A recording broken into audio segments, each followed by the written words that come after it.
Hello everyone, आप सभी का स्वागत है आप ही के चैनल जेईनियस में। आज हम देखने जा रहे हैं JEE mains blockbuster problem.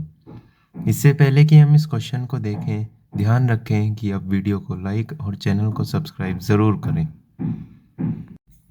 Question है let n is equal to 1 से n is equal to infinity be a sequence such that a of 1 हमारा 1 के बराबर है, ए ऑफ 2 भी हमारा 1 के बराबर है, एंड ये रिलेशन हमें दे रखा है a of n plus 2 is equal to 2an plus 1 plus a of n for all n greater than equal to 1। तो हमें इस समेशन की वैल्यू निकालनी है n इज इक्वल टू 1 से infinity 47an divided by 2 raise to the power 3n। ये question है JEE mains 2021 और मेरे हिसाब से ये जेई मेंस के इतिहास का सबसे बेस्ट क्वेश्चन है सीक्वेंस और सीरीज से। इससे पहले कि हम इस क्वेश्चन का सॉल्यूशन देखें, मैं आपसे रिक्वेस्ट करता हूं कि आप वीडियो को पॉज करें, इस क्वेश्चन को खुद ट्राई करें और फिर इस क्वेश्चन का सॉल्यूशन देखें। तो चलिए सॉल्यूशन शुरू करते हैं। यहाँ पे मैंने जो भी हमें गिवन है वो सब लिख लिया है। a1 और a2 दोनों 1 के बराबर हैं और ये वाला रिलेशन हमको गिवन है। और हमें क्वेश्चन में पूछा क्या गया है, वो पूछा गया है summation n is equal to 1 से लेकर infinity 47an divided by 2 raise to the power 3n, इसका हमें समेशन करना है। तो यहाँ पे तो हम जानते हैं कि ये 47 कांस्टेंट है, तो इसको तो हम समेशन से बाहर निकाल सकते हैं।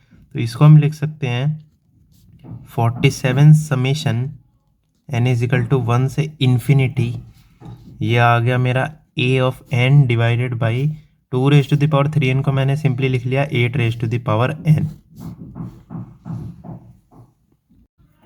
अब सवाल ये है कि जिस टर्म का हमें समेशन करना है इसको हम जो गिवन एक्सप्रेशन है उससे कैसे लाएंगे। यहाँ पे हम देख सकते हैं an है, यहाँ पे भी an है, पर यहाँ पे एक divide by 8 raise to the power n वाला टर्म एक्स्ट्रा है जो यहाँ पर नहीं है। तो हम क्या करते हैं, इस इक्वेशन को दोनों sides 8 raise to the power n से डिवाइड कर देते हैं। डिवाइड करने के बाद जो आएगा वो मैंने यहाँ पर लिख रखा है an plus 2 divide by 8 raise to the power n, ये वाला is equal to 2 times a of n plus 1 divide by 8 raise to the power n plus a of n divided by 8 raise to the power n। ठीक है, अब आप देख सकते हैं कि हमें ये वाला और ये वाला टर्म सेम दिख रहा है, बस ये summation n is equal to 1 से इन्फिनिटी करना है। तो हम क्या करते हैं कि इस इक्वेशन के दोनों sides summation n is equal to 1 से इन्फिनिटी अप्लाई कर देते हैं। तो करने के बाद हम लिख सकते हैं summation n is equal to 1 से infinity a of n plus 2 divided by 8 raise to the power n is equal to 2 summation of n is equal to 1 से infinity a of n plus 1 divided by 8 raise to the power n plus summation n is equal to 1 से infinity a n divided by 8 raise to the power n। अब हमारे पास ये आ गया, पर इससे भी हमें इसकी वैल्यू निकालने में दिक्कत है क्योंकि हमें ये सब नहीं पता। तो एक टाइम के लिए हम क्या करते हैं, इस वाले एक्सप्रेशन को हम मान लेते हैं a, इस वाले एक्सप्रेशन को हम मान लेते हैं b, और इस वाले एक्सप्रेशन जो हमें इवेलुएट करना है उसको हमें मान लेते हैं c। तो ये बेसिकली मेरे पास लिखा हुआ है a is equal to 2 times b plus c। ठीक है, अब a, b और c हमने इन समेशन को माना है, हमें चाहिए तो बस c।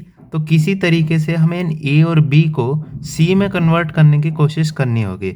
उसके लिए पहले चले इन्हें एक्सपेंड कर लेते हैं। a को अगर मैं एक्सपेंड करूं, पहले n is equal to 1 put करेंगे, आ जाएगा a3 divide by 8 raise to the power 1 plus 2 put करेंगे तो a4 by 8 raise to the power 2, 3 put करेंगे तो a5 by 8 raise to the power 3 and so on. अगर हम b को देखें, इसमें 1 पुट करेंगे तो a2 by 8 raise to the power 1 plus 2 put करेंगे तो a3 divide by 8 raise to the power 2, 3 put करेंगे तो हमारे पास आएगा a4 divide by 8 raise to the power 3 and so on. और सिमिलरली जो हमारी c की वैल्यू आएगी, जो कि एक्चुअली हमें कैलकुलेट भी करनी है, वो आ जाएगी, पहले 1 पुट करेंगे, आ जाएगी a1/8 plus a2/8 plus 3 put करेंगे तो ये आ जाएगा a3/8 एंड सो ऑन। अब हम क्या करना चाह रहे हैं, बेसिकली इस a को और इस b को c के टर्म्स में लिखना चाह रहे हैं। c के टर्म्स में क्यों? क्योंकि हमें निकालनी c की वैल्यू है। तो हम क्या करते हैं, किसी तरीके से इस a में हम c को ढूंढने की कोशिश करते हैं और b में भी सिमिलरली। मैं क्या करता हूँ, यहाँ पे a3/8 है, a4/8 है, a5 में 3 है। बेसिकली जितना यहाँ पे 3 है तो यहाँ 1 है, 4 है तो 2 है, 5 है तो 3, यानी कि दो दो का डिफरेंस है। और c में साइमल्टेनियस है, अगर a1 है तो 8 है, a2 है तो 2 है एंड सो ऑन। तो हम क्या करते हैं, इस a को अगर मैं डिवाइड कर दूं 8 से, तो हमें देखने को मिलेगा a3/8 प्लस ये आ जाएगा a4/8 plus a5/8 and so on. अब हम देख सकते हैं कि ये वाला जो पार्ट है, ये वाला पार्ट हमारा सी में भी आएगा। देखिए a3/8 प्लस यहाँ पे हमारा 4/8 भी आएगा और प्लस में 5/8 एंड सो ऑन। तो हम इस a/8 को लिख सकते हैं, हम लिख सकते हैं c माइनस, इसको हम इधर ले गए, ये आ गया a1/8 माइनस a2/8 देखिए अगर हम इन दोनों को इधर ले जाएंगे तो ये वाला टर्म बन जाएगा आगे। तो इसको मैं थोड़ा सा और सिंप्लीफाई करूँ तो a की वैल्यू हो जाएगी मेरी, इसको मल्टीप्लाई कर देंगे, आ जाएगी 64c माइनस का 8a1 माइनस का a2। ये हमारे पास आ गया फाइनल एक्सप्रेशन। अब हम जानते हैं a1 और a2 की वैल्यू हमें क्वेश्चन में गिवन है 1। देयरफॉर अगर मैं यहाँ पे सब्सटीट्यूट करूँ, a की वैल्यू आ जाएगी 64c माइनस का 8 माइनस 1 यानी कि 64c माइनस 9। यहाँ पे हमारे पास a और c में रिलेशन आ गया, इसको मैं बोलता हूँ इक्वेशन नंबर 1। सिमिलरली हम b और c में रिलेशन निकालने की कोशिश करेंगे। b में क्या है, a2/8 plus a3/8 plus a4/8 और c में क्या है, a1/8 प्लस a2/8। तो बेसिकली यहाँ पे एक एक का डिफरेंस आ रहा है और यहाँ पे सेम है। तो आपने गेस कर लिया होगा हम क्या करेंगे, b को अगर मैं 8 से डिवाइड कर दूंगा तो ये a2/8 हो जाएगा, ये a3/8 और साइमल्टेनियस हो जाएगा और फिर हम उसको c में कन्वर्ट कर सकते हैं। तो यहाँ पे चलिए हम उसे लिख लेते हैं, हमारा b/8 बराबर आ जाएगा हमारा, इसको मैं 8 से डिवाइड कर देता हूँ, हमारा बराबर आ जाएगा a2/8 plus a3/8 plus a4/8 and so on.